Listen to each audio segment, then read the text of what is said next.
চলে আয় তাড়াতাড়ি আয় তাড়াতাড়ি আয়, কারেন্ট আসছে, আয় টিভি দেখবি, আয় চলে আয়। আবার ওখানে দাঁড়িয়ে থাকে, চলে আয় বস ঘরে, ঘরে বসে বসে টিভি দেখো। আমি রান্না করিনি, 1:30 বাজে এখন, টিভি দিয়ে দিয়েছি, বসো।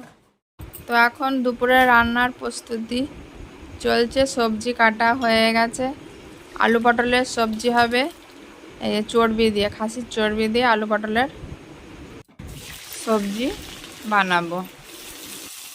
ভাত হয়ে গেছে, আর এই সকালের দিকে ইলিশ মাছের মাথা দিয়ে পটল দিয়ে আলু দিয়ে ঝিঙা দিয়ে একটা সবজি বানিয়েছিলাম, ওটা আছে, আর কচু দিয়ে মাছ দিয়ে ঝোল করেছিলাম। তো সবজি আছে বলে খালি এখন আলু পটলের সবজিটাই এখন বানাবো, আর কিছু এখন আর করবো না।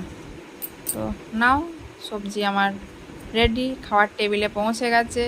এদিকে শিবামও রেডি খাবে বলে, সত্যম এখনও আসেনি, ও ঘরে বসে আছে টিভি দেখছে, ও হাত ধুচ্ছে। নে এবার হাত দিয়ে চেয়ারটা নামিয়ে ফেল। হলো, গেট খুলে চলে আসা, গেট খুলতে হয়।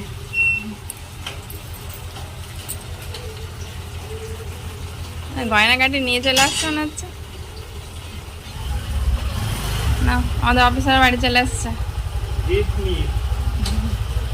বানানোই ছিল।